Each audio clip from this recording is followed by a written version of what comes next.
Kinumpleto na ng Honda ang kanilang lineup ng motorsiklong adventure sa paglabas ng panibagong Honda ID.V350 nito lang nakaraang taon. At dahil dito ay hindi maitatangging very in demand na nga ngayon ang isang scooter na hindi lang pang city kundi pwede rin pang off-road dahil nga sa may kanya-kanya na ring bersyon ang bawat motorcycle manufacturer sa kanilang adventure scooter concept. Kung matatandaan nga natin ay nauna nang nagpauso ang Honda sa paglabas ng adventure scooter nila sa market, ang Honda ID.V150 ilang taon na ang nakalipas. At hindi na rin nagpahuli ang isa ring kilalang kumpanya sa Italia, ang Aprilia motorcycle manufacturer, na noon pa may nakikipagsabayan pagdating sa mga dekalidad at magandang motorsiklo. Kasabay ng paglabas ni Honda sa kanilang panibagong Honda ID.V350 ay pinakilala na rin ng Aprilia ang kanilang pambato pagdating sa adventure bike sa kaparehong motorcycle show sa Milan, Italy. Ito na nga ang Aprilia SR-GT 200. At buwan niya lang ang lumipas matapos itong nilabas sa Italia ay dinala naman agad ito dito sa Pilipinas para sumabay at makipag-compete sa iba pang nagsisilabasang adventure type na scooter, kasama na dyan ang Honda ID.V160. Alamin natin kung ano ang pang-compete ng adventure scooter na ito ng Aprilia, ang kanyang advantage at disadvantage kasama ang kabuang presyo nito. Pero bago ang lahat ay huwag kalimutang mag-subscribe. Pakihit na rin ang notification bell icon para lagi tayong updated sa ating motorcycle news and reviews. Paki-follow na rin ang ating Facebook fan page. Diretso na agad tayo sa pinaka-main, ang kanyang engine performance. Ang kanyang cooling system ay naka-liquid cooled, meron itong 4-stroke, naka-single overhead cam, single cylinder, at naka-Euro 5 compliant, which means ang motorsiklong to ay environmental friendly na mas pinababa ang pollution rate. At kung ang Honda ID.V160 ay naka 4 valves, syempre hindi rin ito pahuhuli dahil ang motor na ito ay naka 4 valves na din.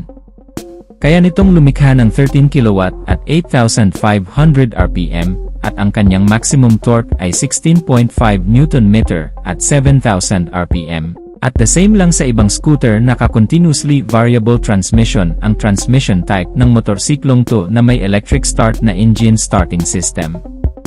Mapunta na tayo sa kanyang suspensions. Ang front suspension ay naka-telescopic fork with 120mm long travel suspension, at ang kanyang rear suspension naman ay naka-dual shock absorber. Meron itong soft shock absorption response, dahil naka-Showa brand na ang kanyang rear suspension, bagay lang talaga pang off-road ang scooter na to. Ang sukat naman ng kanyang gulong ay 110/80 with 14-inch mag-size sa harap, at 130/70 with 13-inch mag-size naman sa likod, all tubeless.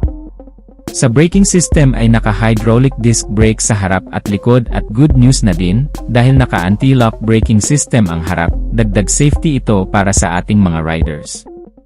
Ang timbang naman nito ay 144 kg, ground clearance ay 175 mm, at may seat height na 799 mm. Hindi siya masyadong lumalayo sa seat height ng Honda ID.V160 na 780 mm.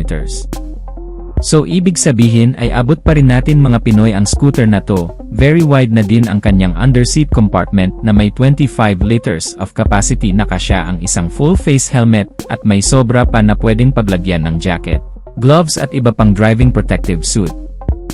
Ang kanyang fuel tank capacity naman ay 9 liters with average fuel consumptions of 38 to 42 km per liter. So medyo malayo-layo na rin ang mararating mo sa motor na to, at dahil ay adventure bike na ang motorsiklong to ay of course naka-naked handlebar na ang kanyang manubela, samahan mo pa ng very wide and elegant na instrument cluster. Naka-fully digital na ito at very visible sa umaga, lalo na sa gabi. Ang kanyang lighting system naman ay naka-fully LED na rin, from headlight, signal light, at tail light. Mas maganda ito dahil mas maliwanag na ang ilaw at mas mataas ang kanyang lifespan. Meron din itong additional mini side pocket sa bandang unahan na may USB charging port sa loob. Meron din itong cover para safety ang cellphone mo sa loob. Very practical na din ang motorsiklong to dahil meron itong stop and start system na kusang namamatay ang makina kapag nakahinto ng ilang segundo, at kusa na ring umaandar ang makina kapag nakapihit na muli ang silinyador. Ang purpose po nito ay para mas makatipid pa sa gas at syempre bawas na din sa polusyon, at kagaya ng ibang high-tech na scooter, Ang motorsiklong to ay mayroon ding Aprilia Mia smartphone connectivity na pwede mo nang makonect ang smartphone mo sa system ng motorsiklong to via Bluetooth connectivity. Meron naman itong dalawang version. Una ay ang standard version na may 219,000 pesos na SRP. Available ito sa tatlong kulay, Street Gray, Infinity Blue, at Aprilia Black.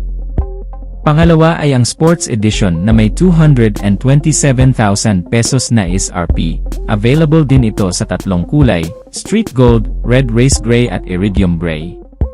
So ano ang masasabi nyo sa bagong Aprilia SR GT 200? Balak mo bang bumili nito? Paki-comment na lang kung ano ang masasabi nyo tungkol sa motorsiklong to sa comment section sa ibaba. At dito na natin tatapusin ang ating video mga kamoto. Maraming salamat sa panonood, at kung hindi ka pa nakasubscribe sa ating channel, ay paki-hit ang subscribe icon at notification bell, para updated ka parati sa ating motorcycle news and reviews. Maraming salamat sa walang sawang pagsuporta. Ride safe and God bless.